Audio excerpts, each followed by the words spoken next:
Bien. Donc je me présente, Joseph Bligny, je suis un citoyen représentant les citoyens au niveau de la SAS des Ailes de Taillard qui porte donc un projet de construction d'éoliennes. Donc ce projet est un projet participatif, je vais vous préciser pourquoi. Et il a pour but donc de construire 10 éoliennes de 3 MW dans le parc du Pilat.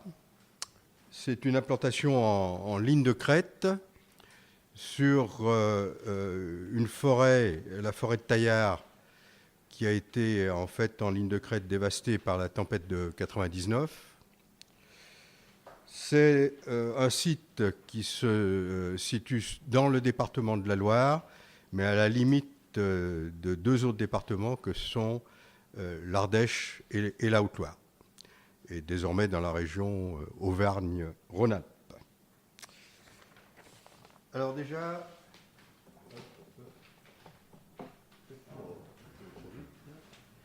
un petit historique. Il faut savoir que les projets éoliens, c'est des projets de longue haleine. Donc vous voyez que là, cela a commencé en 2003. Au départ, une volonté du CIVOM de Saint-Genès-Malifaux. Donc les élus qui s'intéressaient déjà aux problèmes d'énergie renouvelable et on verra qui ont promu en particulier des chaufferies bois, un petit peu aussi d'hydroélectricité, ont souhaité étudier le potentiel éolien sur l'ensemble du CIVOM. Cette affaire a duré jusqu'en 2007, où là on est passé au niveau de la communauté de communes des Monts du Pilat. Donc les deux cantons, Saint-Genès-Malifaux et Bourg-Argental, se sont rapprochés dans cette communauté de communes. Et donc là, c'est sur l'ensemble de la communauté de communes que le potentiel éolien a été étudié. On est ressorti 9 sites potentiels, ce qui est quand même relativement important. Et les élus ont finalement retenu un site et ont porté leurs efforts sur ce site-là. Et ça a débouché donc en 2009 par un dossier de ZDE. Donc ZDE, Zone de développement éolien,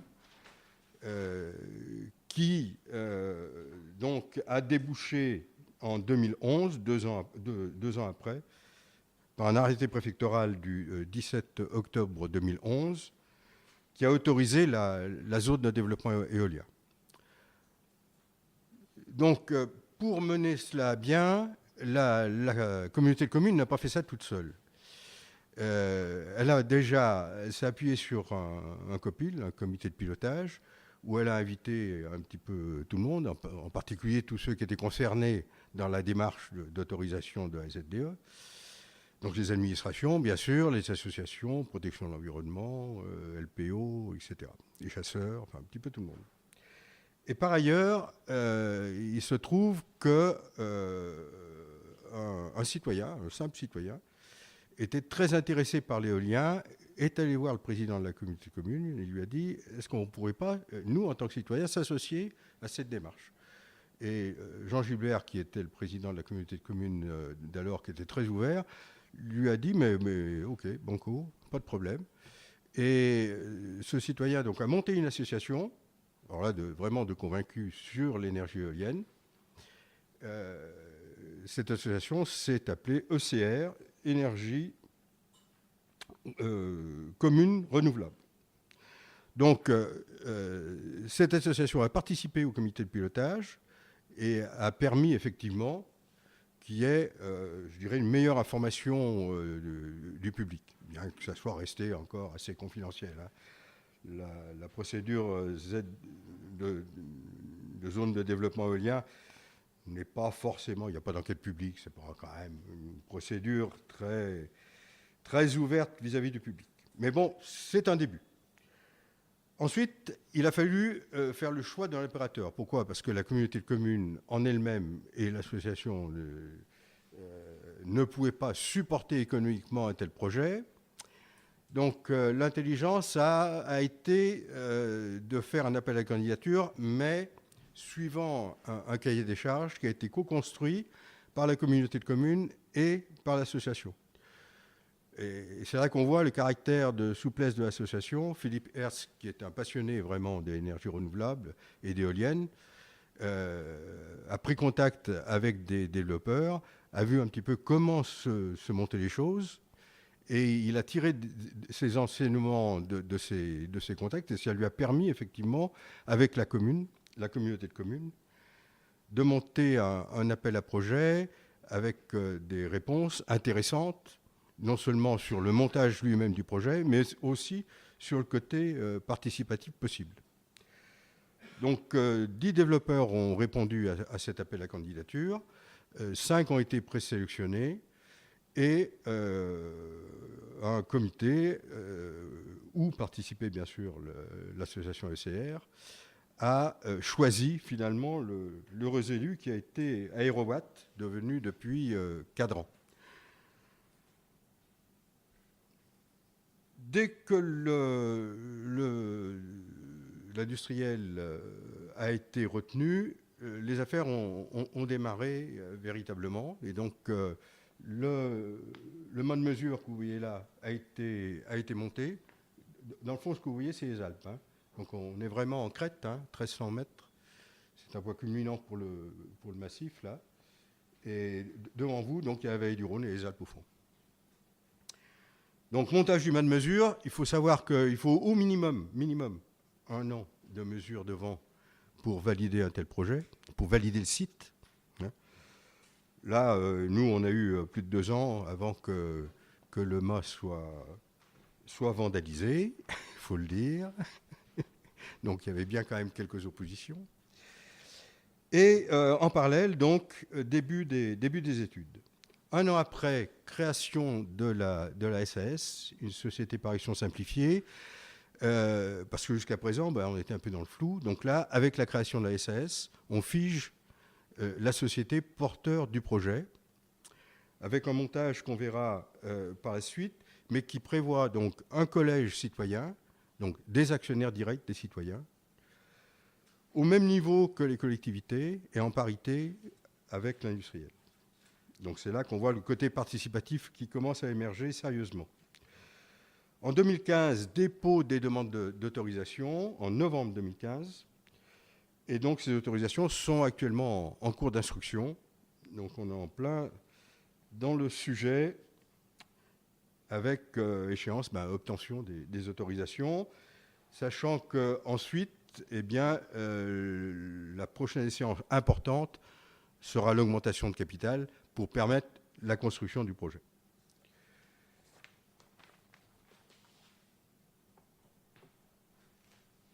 Alors, un projet participatif comment ? Vous avez vu qu'au niveau de la ZDE, cette zone de développement éolien a été, au niveau dossier, élaborée en concertation avec l'association ECR.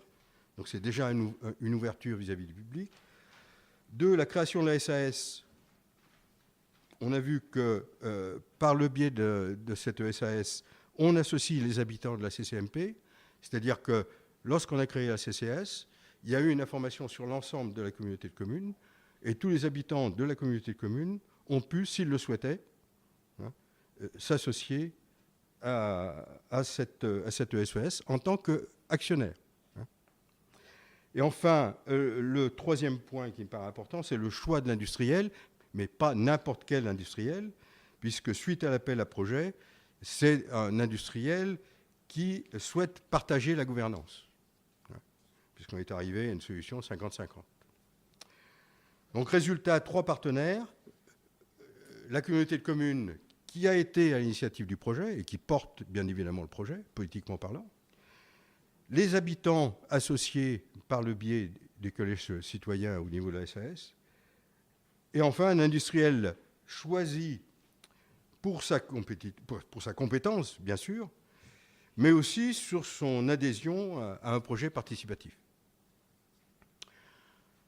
Alors, la SAS, qu'est-ce que c'est ? C'est une société par action simplifiée, un capital de 150 000 €, Les citoyens participent à hauteur de un quart, 25%, donc à hauteur de 37 500 €. Et donc, à un certain moment, l'enjeu a été de trouver un certain nombre d'actionnaires habitants de la communauté de communes. C'est l'association ECR qui a été en charge de cela, et ça s'est fait en 2 mois. Donc, en finale, eh ben, vous voyez ce qu'on a là, 375 actions de 100 €, 128 actionnaires, 120 individus, 2 cigales, du territoire, 5 associations locales et la SKIP Enercop-Rhône-Alpes. Dernier point important et significatif, c'est que les 2 communes d'implantation sont celles qui ont le plus d'actionnaires. Burdignes et Saint-Sauveur, finalement, le message est bien passé, puisque c'est ces communes-là qui ont le plus d'actionnaires dans la SAS. Donc une bonne adhésion du projet, bien sûr.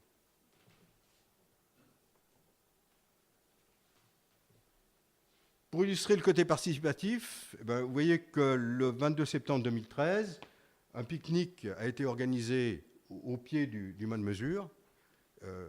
On devait être près de 200 à pique-niquer. C'était une belle journée de septembre. Et là, on voit qu'effectivement, la mayonnaise a bien pris, quoi. Hein, ça commence à bouger. Je reviens sur la gouvernance de la SAS, puisque c'est quand même un point important. Hein, comment on voit le côté participatif dans le fonctionnement d'une société. Donc, vous avez sur la partie gauche quelque chose d'assez classique. Hein. Cadran, donc l'opérateur industriel, à 50% des parts, hein, 750 actions. La SEM Soleil, en fait, c'est la collectivité. Hein. La collectivité ne pouvait pas, à l'époque, participer directement dans une société par action simplifiée. Donc, elle s'est appuyée sur une SEM départementale pour, effectivement, rentrer au niveau de la SAS. Et par ailleurs, donc, 25% des actions, ce sont les citoyens, un collège citoyen. Donc, des habitants de la communauté de communes, essentiellement. Bien sûr, tout cela transparaît directement au niveau de l'Assemblée générale. Oui ? C'est pareil. Aérowatt a été choisi au départ. Aérowatt a fusionné avec une autre société pour devenir Cadran. Donc maintenant, c'est Cadran, on ne parle plus d'Aérowatt. Hein. Et on a eu l'avantage d'avoir au niveau interlocuteur les mêmes tout le temps. Hein, que ce soit Aérowatt ou Cadran. Hein. Ça n'a rien changé, hein, du tout. Donc, j'en étais au niveau de l'organisation de la SAS. Donc, au niveau action, c'est clair. Au niveau AG, c'est la transcription. Hein, donc, en ce qui concerne les droits de vote, hein, donc 50% Cadran, 25% communauté de communes, 25% citoyens. Donc là, aucun caractère innovant. Le caractère innovant, il commence au niveau du comité stratégique. Toutes les décisions importantes sont prises, bien sûr, par approbation de l'Assemblée générale, mais en amont et pour les affaires courantes, c'est le comité stratégique qui gère. Donc c'est lui qui va contrôler le directeur de la société et qui va contrôler toutes les décisions de ce directeur. Donc dans ce comité stratégique, 8 représentants, 4 de la société Cadran, 2 pour les citoyens, et parmi les 2 représentants moi-même, et par ailleurs, donc, 2 représentants pour la communauté de communes, dont le président du comité stratégique. Donc là, on fait bien apparaître clairement la prééminence de la communauté de communes au niveau du comité stratégique. Et jusqu'à présent, le président du comité stratégique a été le président de la communauté de communes.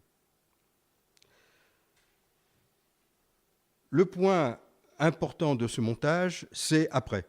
Nous sommes actuellement dans une phase de développement et pour le vivre depuis 2013, ça se passe fort bien. On n'a pas de soucis de fonctionnement. Les citoyens sont associés et participent effectivement aux décisions par le biais de ce montage-là. Le problème que l'on va avoir, c'est bien sûr d'obtenir les autorisations. C'est l'étape suivante.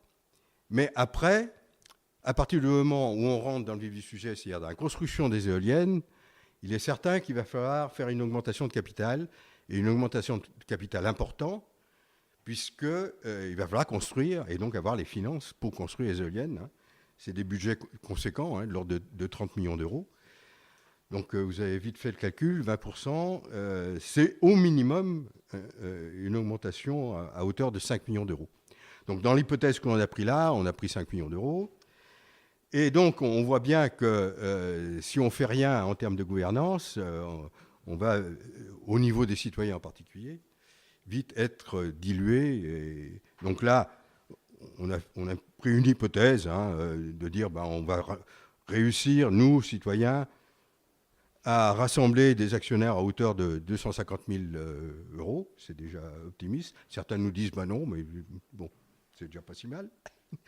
Mais on voit bien qu'à ce moment-là, on va être à 5% du capital, hein, donc ce qui est vraiment assez faible. Donc ce qui a été convenu, écrit et adopté, c'est qu'au niveau du comité stratégique, lorsqu'on aura augmenté le capital, rien ne changera. Donc les citoyens seront toujours représentés par 2 représentants, la communauté de communes par 2 représentants et la société cadran par 4 représentants. Donc aucun changement au niveau comité stratégique. Et par ailleurs, au niveau de l'AG, eh bien, a été affiché par collège un minimum de votes. Et vous voyez donc qu'au niveau des citoyens, ce qui a été convenu, c'est 10% minimum, même si on n'a que 5% au niveau action, et même si on a même moins, hein, et 10% au niveau de la communauté de communes. Donc on voit bien que l'originalité du projet, c'est qu'on a prévu un certain découplage, hein, entre la gouvernance d'une part de la société et son actionnariat de l'autre, dans la phase suivante de construction-exploitation.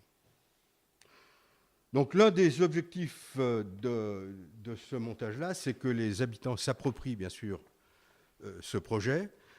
Et on peut dire, dans un premier temps, qu'on a assez bien réussi, puisque sur Saint-Sauveur-en-Rue, qui est une des 2 communes d'implantation, non seulement il y a effectivement un nombre significatif d'actionnaires, mais en plus, on a eu quelques petits problèmes de maîtrise de sol, puisque la forêt sur Saint-Sauveur-en-Rue n'appartient pas à la commune, elle appartient à des sectionaux, qui finalement se sont montrés contre le projet, et ont voté contre le projet, si bien qu'il a fallu, à l'occasion de nouvelles élections,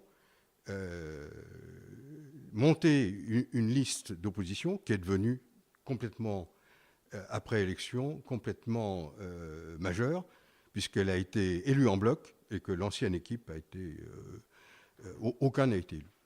Donc on voit bien que de ce côté-là, l'information est passée au niveau du terrain, et que là, on a eu en vrai ce qu'il en est. Voilà, je vous remercie.